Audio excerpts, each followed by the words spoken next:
The Orange Zone, sponsored by Billy Whitaker Cars and Trucks. What's up, what's up, what's up? Hello, everybody. Samantha Croston, Ashley Wenskoski, and Rachel Culver on the producer mic. This is an episode of Orange Zone Overtime. We had to break it down for you because we got an awesome New Year's Eve present. Again, just want to remind people, the Orange Zone podcast does drop once every Wednesdays. You can find all of our content on Spotify, Apple Podcasts, or wherever you get your podcasts. You can also find us on our YouTube page, TikTok, Instagram. We're really cooking up on every social media platform these days. But back to the gift was Duce Chestnut announcing his commitment, recommitment, you might say, to the Orange at midnight on New Year's Day. This is a guy who was here at Syracuse. He transferred to LSU for a year, started there for one game, but didn't get much playing time after that. And now he's coming back home. Ashley, initial thoughts? I mean, how about the drama with the New Year's Eve midnight announcement? I was like looking at Twitter and I was like, this can't be. And it was for real. And people came into the sports office. They were like, did you see Deuce is back? And I was like, what are you talking about? It's New Year's Eve. But that's why you never get out of this building. No, that's why I actually live here and I'm going to put a cot in the basement. But anyway, aside from that, I mean, how exciting. The first thing that came to my mind when he saw it was, I don't know what the quote is from. It's from something, but it's like, you can always come back home. Mm-hmm. And that's true here for Deuce. And I think people forget, you know, he kind of left embroiled in some controversy, you might say, with the whole, he was involved in the altercation at an off-campus party that had the Quinn Allen suspension. So he kind of left on dubious terms. He decided to just transfer rather than deal with all that, which, do you blame him? But before that, I mean, he was one of the best freshmen in the country in 2021. He was the runner-up for ACC Defensive Rookie of the Year, an all-ACC player both of the seasons that he was at Syracuse. And, I mean, an All-American by multiple publications. ESPN's in there, Pro Football Focus, 24/7 Sports. So this is a guy that really, really can make an impact now for Syracuse football. And just a great piece to add to the defense. And, of course, he's from Camden, New Jersey, because where else? Because where else? It is truly unreal, the amount of connections. But again, just to remind people, this is somebody that started as a cornerback every game for those 2 seasons back in 2021 and 2022. Truly one of Syracuse football's best defensive players, including in 2021. He was a true freshman. I mean, this was nuts, the things that he was doing. He recorded 3 interceptions, 43 tackles, and 8 passes his freshman year. And again, he's named an All-American, et cetera, et cetera. So it is really interesting the way that this new, world works, where you can not only transfer out, but you can also come back if you decide you want to come back. Would love to hear more from him about what made him ultimately decide that. I'm sure, of course, that playing time was a part of it. And I'm sure that he is not only going to be welcomed back with open arms, but he is also going to get more playing time now being here. Yep. But again, I mean, this Camden, New Jersey thing, like, it just can't be crazy. Understated. I know. We were both tweeting about this earlier today, but currently, and this is by 247 Sports standards, you know, their transfer portal 2024 rankings is up to 15. Yeah. I mean, it's just gnarly, the things that Fran Brown has been doing in 1 month. Yeah. I said, when I wrote that tweet earlier, I had to triple check myself. I was like, he was introduced as head coach December 4th. That's a fact. It is January 2nd. It has not been 1 month, which is just absurd.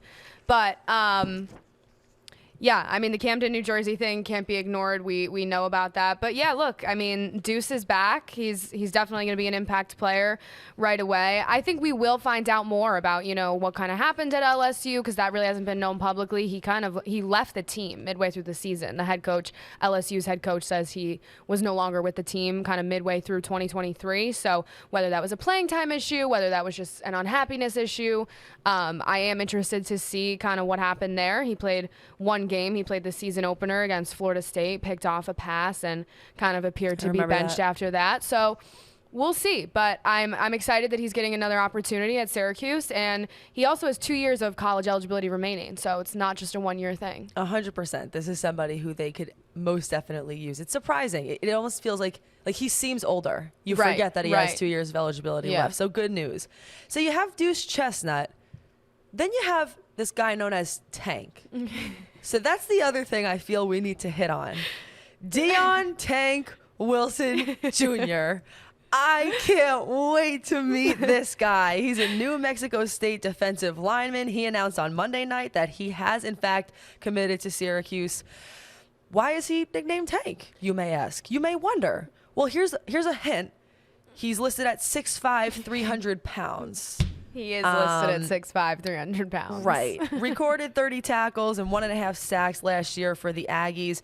And again, the connections, you just see how this it's like a puzzle and all these pieces fit together. He was recruited by SU defensive coordinator Elijah Robinson and defensive ends coach Nick Williams.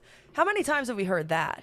It truly is like a puzzle, like you said. It's like a bit of a guessing game because every time I see on Twitter or wherever that one of these guys has decommitted and is in the transfer portal, it's like you're looking for clues. It's like you're like, okay, who did you know? Are they from Camden?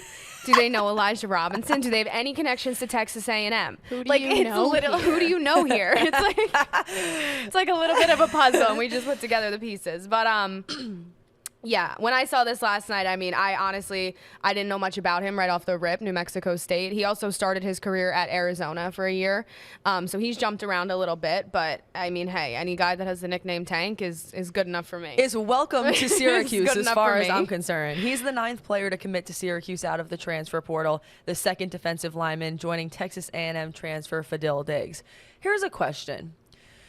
Do you think that it's more impressive what they've pulled from the transfer portal, or do you think it's more impressive what they've pulled from simply recruiting the 2024 class? So pulling out of high school, let's say. I have a 2-part answer to that. I'm ready for it. Okay. I think, so they're 35 right now overall on the 24/7. Like 24/7 is, we like them because they kind of take everything into consideration. Yes. 35 overall, 15 in the transfer portal, which is just crazy. I mean, if you said Fran Brown hasn't been the coach for a month and you're going to have a top 15 transfer class, that's amazing. Obviously headlined by some guys like Kyle McCord, etc. My answer to your question is I think it's more impressive in the limited time that I think in the short term, the high school stuff is more impressive, the 35 overall, because those kids are building relationships for years with schools and coaches, of course. So that's why he's been able to bring some of those guys in, because of guys like Elijah Robinson, Nick Williams, their previous connections to these kids, even Fran Brown himself. But like those high school kids, that's just stuff that's being built up for years. So less than a month, he gets, not to mention that these guys have already experienced playing at the Division I level and what it's like to do that, and just to be able to establish just like a assertion in this. Right. Being able to do that is crazy. I agree with you. Yeah. So I think the high school thing is more impressive in the short term. But I also, the transfer portal now is just so different. And I think a lot of these guys are looking at a school like Syracuse with an opportunity to play. And, I don't know what Fran Brown's selling pitch to these kids has been to transfer to the Kyle McCords and Fadil Diggs of the world.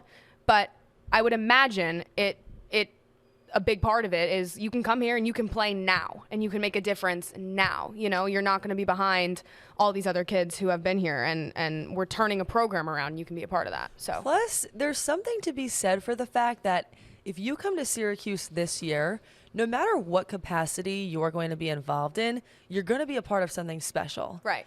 And I know that he's saying that, and you can't know for a fact that it's true or what's going to happen statistically and wins and losses, but you do know it's going to be special. I mean, you could feel at least that.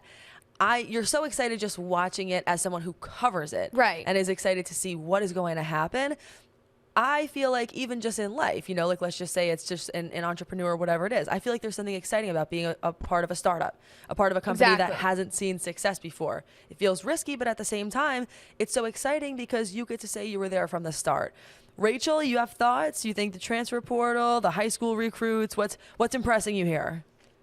I'm impressed by all of it. Same. How could you not? It's hard to pick and choose. I mean, just about everything. Even outside of the recruiting and all of that, just what he's already established to be for the community and all of those things, and the changes he wants to see for this city, But if I have to choose, I think I would almost lean transfer portal.